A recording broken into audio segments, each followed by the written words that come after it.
Pada pertengahan tahun 2025, dunia maya dihebohkan oleh kabar yang menyebar dengan sangat cepat.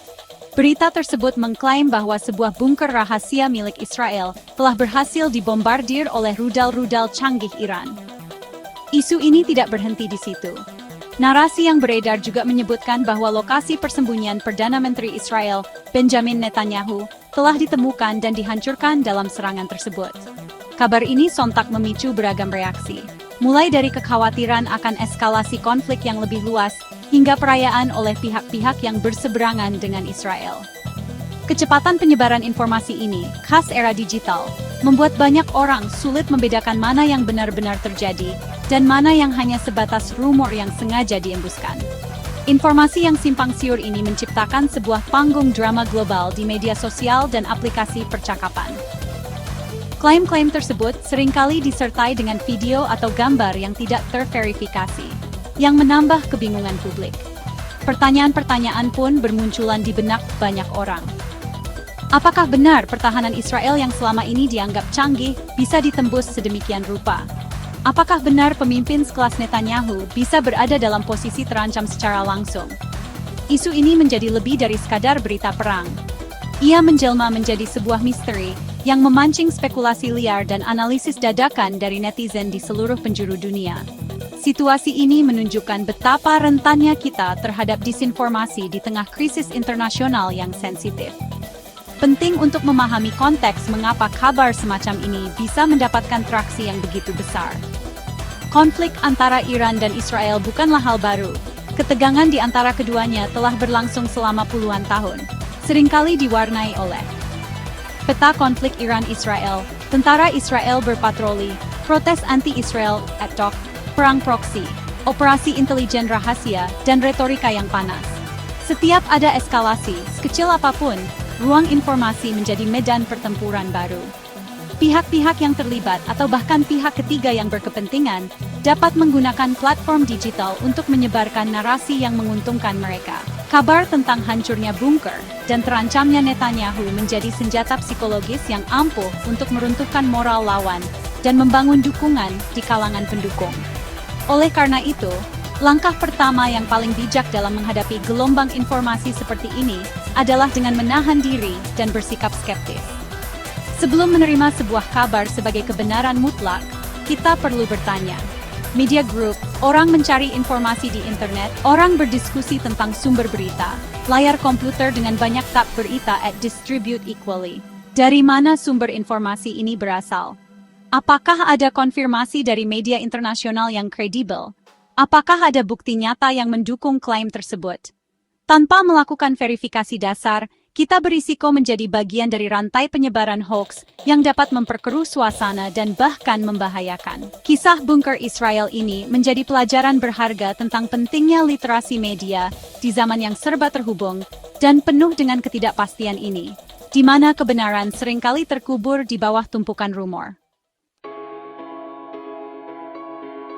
Untuk memahami situasi yang sebenarnya, kita perlu merujuk pada laporan dari sumber-sumber berita internasional yang telah terverifikasi. Pada bulan Juni dan Juli 2025, eskalasi konflik memang benar-benar terjadi. Laporan dari Associated Press dan The New York Times mengonfirmasi adanya serangan militer gabungan oleh Amerika Serikat dan Israel terhadap fasilitas nuklir Iran. Serangan ini menargetkan situs-situs penting seperti Fordo dan Natanz, menggunakan bom khusus yang dirancang untuk menembus bunker bawah tanah, atau yang dikenal sebagai bunker buster. Ini adalah fakta yang tercatat dan dilaporkan secara luas oleh media-media kredibel di seluruh dunia, yang menunjukkan betapa seriusnya tensi di kawasan tersebut. Sebagai respons atas serangan terhadap fasilitas nuklirnya, Iran tidak tinggal diam. Beberapa jam setelah serangan AS dan Israel, Iran melancarkan serangan balasan dengan menembakkan sejumlah rudal ke arah wilayah utara dan tengah Israel. Laporan dari ABC Saudi Los Angeles menyebutkan bahwa serangan balasan dari Iran ini menyebabkan kerusakan pada beberapa bangunan dan mengakibatkan sejumlah orang mengalami luka ringan. Pasukan pertahanan Israel mengklaim bahwa mereka berhasil menetralisir sebagian besar ancaman tersebut. Fakta ini penting untuk digarisbawahi. Serangan rudal dari Iran ke Israel memang terjadi.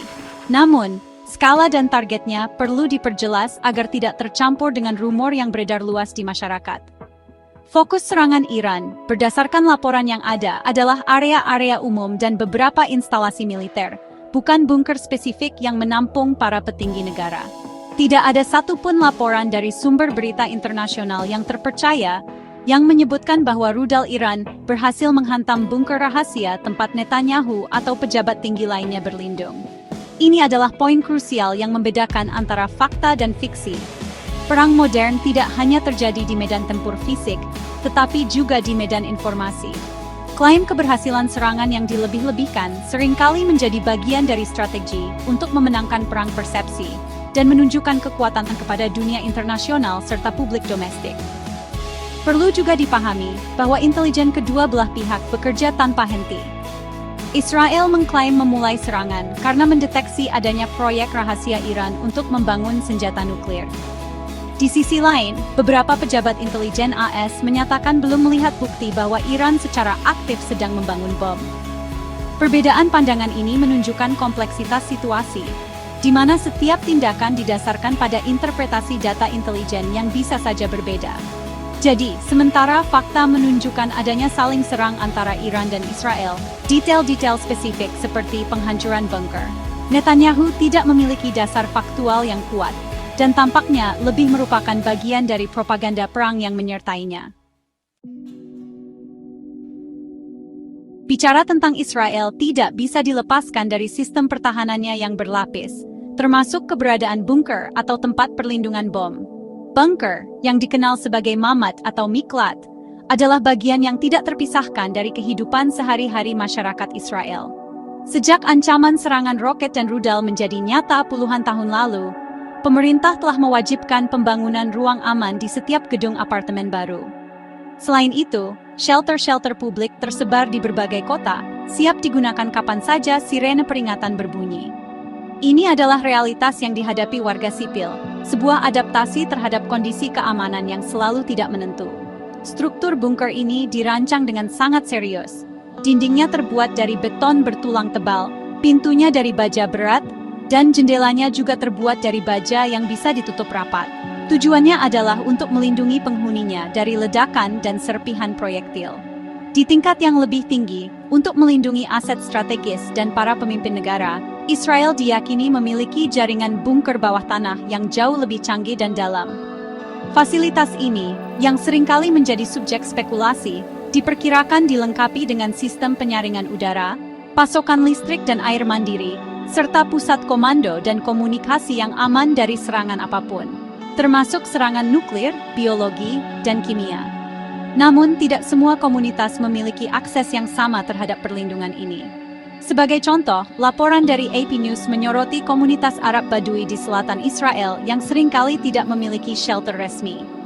Untuk melindungi diri dari serangan roket yang datang dari Gaza atau ancaman lain, mereka terpaksa menciptakan solusi darurat mereka sendiri. Beberapa dari mereka mengubur truk-truk besar atau kontainer pengiriman di dalam tanah untuk dijadikan tempat berlindung sementara. Ini menunjukkan adanya kesenjangan dalam infrastruktur pertahanan sipil dan bagaimana masyarakat di tingkat akar rumput berjuang untuk bertahan hidup di tengah situasi krisis yang terus-menerus mengancam nyawa mereka.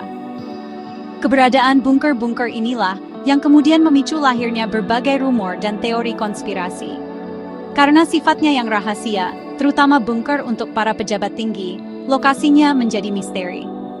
Misteri inilah yang menjadi lahan subur bagi narasi-narasi seperti bunker Netanyahu telah ditemukan dan dihancurkan. Meskipun secara teknis sangat sulit untuk menemukan dan menghancurkan fasilitas yang terkubur puluhan meter di bawah tanah dan dilindungi oleh sistem pertahanan canggih, dalam perang informasi, klaim semacam itu tidak memerlukan bukti fisik untuk bisa menyebar luas dan dipercaya oleh sebagian kalangan masyarakat di seluruh dunia. Setelah menelisik berbagai laporan dan fakta yang ada, kita dapat menarik garis pemisah yang jelas antara apa yang benar-benar terjadi dan apa yang hanya sebatas rumor. Fakta yang terkonfirmasi adalah bahwa memang terjadi eskalasi konflik militer yang signifikan antara Iran dengan Israel dan sekutunya, Amerika Serikat, pada pertengahan 2025. Israel dan AS menyerang fasilitas nuklir Iran yang berada di bawah tanah. Sebagai balasan, Iran memang meluncurkan rudal ke wilayah Israel, yang menyebabkan beberapa kerusakan dan korban luka ringan. Ini adalah fakta yang didukung oleh laporan dari berbagai kantor berita internasional yang kredibel dan diakui secara global. Di sisi lain, klaim bahwa rudal Iran secara spesifik berhasil membombardir bunker rahasia Israel dan menghancurkan tempat persembunyian Perdana Menteri Benjamin Netanyahu masuk ke dalam kategori hoax atau propaganda. Tidak ada satupun bukti, baik berupa foto satelit, laporan intelijen yang diakui, maupun konfirmasi dari sumber independen yang mendukung narasi tersebut.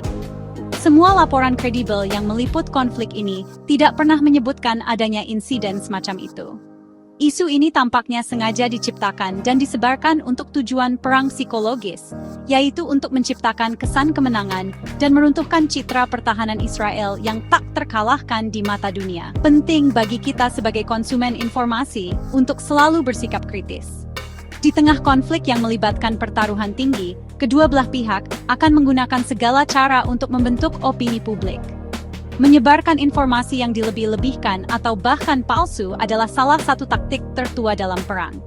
Oleh karena itu, mencari informasi dari berbagai sumber yang beragam dan memiliki reputasi baik adalah sebuah keharusan. Jangan mudah terpancing oleh judul-judul yang bombastis atau video dramatis yang tidak jelas asal-usulnya.